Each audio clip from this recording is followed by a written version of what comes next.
You can use your webcam to interact with your Scratch projects, pet a virtual animal, pop balloons, or anything else you can imagine. To start, let's add the video sensing extension.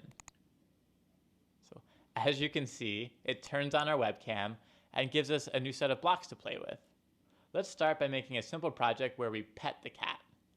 I'll grab the when video motion is greater than 10 block. So, the way this block works is it's measuring the amount of motion that happens underneath the sprite, and it's measured on a scale of 0 to 100. So 0 is no movement, and 100 is as much movement as we can do. Let's go ahead and stick with the default value of 10. So next, I'll grab a play sound until done block and attach it. So let's give it a shot. Maybe we'll try a higher value, like 95, just to see what happens. Okay, so nothing's happening. We really have to do a lot of motion. So maybe we go back to 10.